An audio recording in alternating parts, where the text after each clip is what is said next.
Assalamualaikum warahmatullahi wabarakatuh. Kali ini kita akan bahas mengenai salah satu kabupaten yang ada di Provinsi Jambi, Pulau Sumatera. Ada yang tahu ini ikon di kota mana? Nah, untuk warga Sarolangun pasti sudah tidak asing dengan ikon kota tersebut. Buat yang belum tahu atau yang pengen lebih tahu lagi, yuk tonton video ini sampai selesai.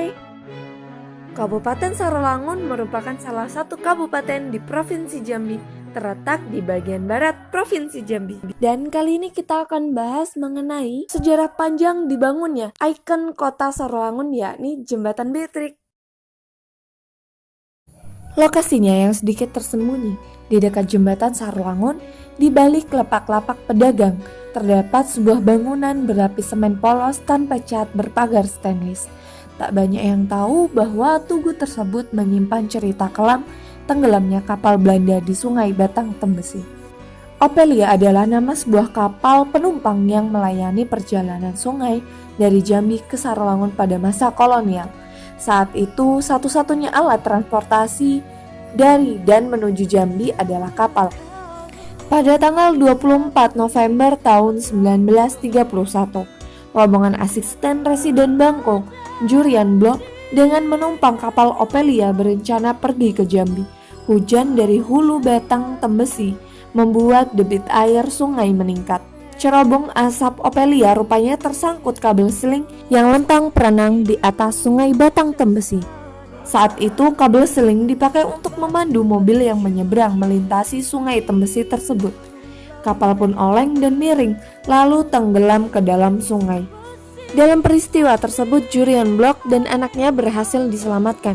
Namun, istri beliau serta beberapa awak penumpang kapal dinyatakan tewas. Tragedi Ophelia dimuat di koran terbitan Belanda, hingga akhirnya terdengar oleh Ratu Wilhelmina. Pada tahun 1932, dibangunlah monumen di tepi sungai Batang Tembesi guna mengenang para korban. Mengantisipasi tragedi Ophelia terulang kembali, pemerintah kolonial Belanda membangun jembatan Batang Tembesi pada tahun 1937. Pada tahun 1939, jembatan ini diresmikan dengan nama Jembatan Betrik atau Betrik Bird. Diberi nama demikian merupakan kado ulang tahun atas kelahiran cucu Ratu Wilhelmina, yaitu Putri Betrik Wilhelmina. Jembatan Betrik sendiri memiliki panjang 197,4 meter dan lebar 4-5 meter dengan terdapat 4 lengkungan. Bukti pembangunan sejarah ini hanya tersaji prasasti pahatan granit sepanjang 40 cm dengan lebar 30 cm di pangkal jembatan bagian selatan bila ditempuh dari Sri Pelayang.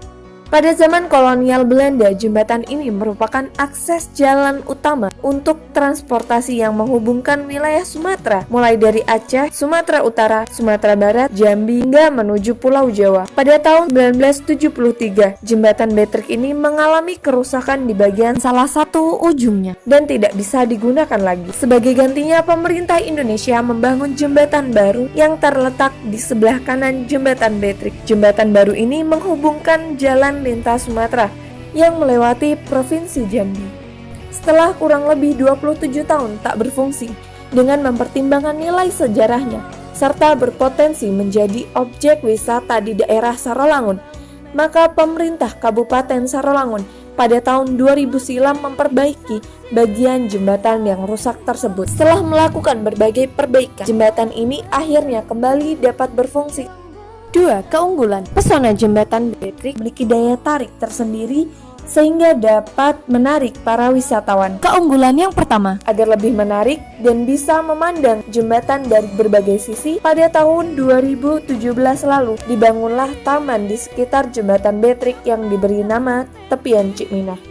Taman Tepian Cikminah adalah destinasi wisata baru khususnya bagi masyarakat Sarolangun, tepatnya di Desa Sri Pelayang. Taman Tepian Cikminah ini memiliki makna tersendiri. Terlebih di saat sore hari, masyarakat biasanya bisa bersantai menikmati pemandangan sunset di tepian aliran Sungai Batang Tembesi untuk melepas kepenatan setelah berkegiatan. Dari Tepian Cikminah, kita bisa melihat pesona jembatan Betrik secara utuh. Terlebih pada malam hari, kita akan disuguhi jembatan Betrik yang mengeluarkan cahaya yang colorful.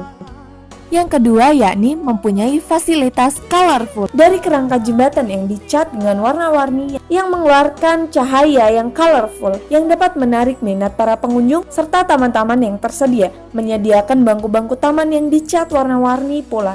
Yang ketiga yakni wisata kuliner murah. Di taman ini kalian akan menjumpai jajaran pedagang kaki lima yang menjual aneka makanan dan minuman, mulai dari yang tradisional hingga makanan yang kekinian. Yang keempat yakni Festival Balumbo Bidu. Festival ini yaitu sebuah festival rutin yang diadakan di aliran Sungai Batang Tembesi. Hari Raya Idul Fitri atau Lebaran menjadi momen yang paling ditunggu tak terkecuali di Kabupaten Sarawangun dan sekitarnya. Hal ini pun dimanfaatkan oleh pemerintah Kabupaten Sarawangun. Kegiatan ini menjadi agenda tahunan setiap Lebaran tiba. Tempat terbaik untuk menyaksikan festival Balumbo Bidu ini adalah Jembatan Betrik ataupun Tepian Cikminah. 3. Akses menuju lokasi. Untuk rute lokasi destinasi wisata Jembatan Betrik ataupun Taman Tepian Cikminah dapat diperoleh dari Google Map. Kita tidak akan menjumpai kondisi jalan rusak, sehingga jangan ragu untuk berkunjung. Lokasinya pun yang terletak di pusat kota Sarawangun dan sangat strategis, bahkan terlihat dari jalan lintas tengah Sumatera, membuat destinasi ini cukup mudah dijangkau oleh siapapun, kalian para pejalan kaki atau bahkan pengendara roda 2 dan juga roda 4. 4. Harapan ke depannya. Pada tahun 2020 sampai 2021 ini, keindahan Jembatan Betrik dirasa mulai pudar dari cat yang mulai mengelupas, serta cahaya lampu-lampu yang dulunya sangat indah sudah mulai padam. Pada hal ini, saya berharap pada pemerintah Provinsi Jambi, khususnya pemerintah Kabupaten Sarawangun, untuk terus memperhatikan aset sejarah peninggalan Belanda tersebut dengan memaksimalkan keindahan serta potensi dari jembatan ini yang nantinya mampu mengembalikan ketertarikan wisatawan untuk berkunjung kembali ke daerah Sarawangun.